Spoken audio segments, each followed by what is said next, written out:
দেখো, পাতলা একটা ব্যাটার তৈরি করে এত সুন্দর যে পরোটা বানানো হয় তোমরা ভাবতেই পারো না। দেখো, এত সহজ। তোমাদের কাছে যদি একটু সময় থাকে বন্ধুরা, তো একদম অল্প সময়ের মধ্যে এই পরোটাটা বানানো হয়। আর এই পরোটাটা খুব হেলদি, খেতে খুব ভালো লাগে, এত তাড়াতাড়ি হয়। বেলাবেলি ঝামেলা ছাড়া আজকে পরোটা বানিয়ে তোমাদের দেখিয়েছি বন্ধুরা। প্রথমে লাগবে আমাদের ডিম, আর এই ডিম দিয়েই হবে বন্ধুরা ডিমের পরোটা। বন্ধুরা স্বাদ মতো এখানে দিয়ে দিব একটু লবণ, সামান্য একটু চিনি, সুন্দর করে একটু ডিমটাকে বিট করে নেব বন্ধুরা। সামান্য অল্প হাফ কাপ ময়দা দিয়ে দিব। এবার আরও সুন্দর করে এইখানে বিট করে নেব।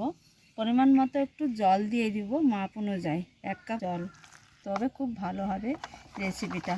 তো একদম চলে যাব উনুনে। এইখানে দিয়ে দিব 1 হাতা ব্যাটার বন্ধুরা।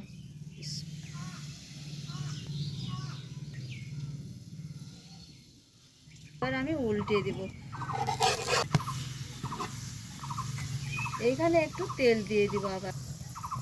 দেখো, একদম বেলাবেলি ঝামেলা ছাড়া এইভাবেই সেঁকে নিতে হবে।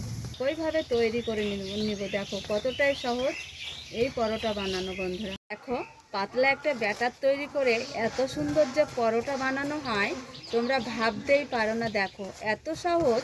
তোমাদের কাছে যদি একটু সময় থাকে বন্ধুরা, তো একদম অল্প সময়ের মধ্যে এই পরোটাটা বানানো হয়। আর এই পরোটাটা খুব হেলদি, খেতে খুব ভালো লাগে। এইভাবে সবগুলো ভেজে নিব, একইভাবে সবগুলোকে ভেজে নিব। এই যে দেখো শুধু পরোটাটা। তো বন্ধুরা দেখো কি দারুণ হয়েছে পরোটাটা, এত সুন্দর লাগে খেতে, খুবই ভালো লাগে। সবগুলো দেখো একইভাবে ভেজে নিয়েছি, এত তাড়াতাড়ি হয়। বেলাবেলি ঝামেলা ছাড়া আজকে পরোটা বানিয়ে তোমাদের দেখিয়েছি বন্ধুরা। আশা করছি আজকের রেসিপি এত ভালো লাগবে। তোমরা ভিডিওটা একটু অনেক অনেক করে শেয়ার করবে। রেসিপি যদি ভালো লাগে অবশ্যই তোমরা আমাদের সাথেই থাকো, একটা লাইক করে।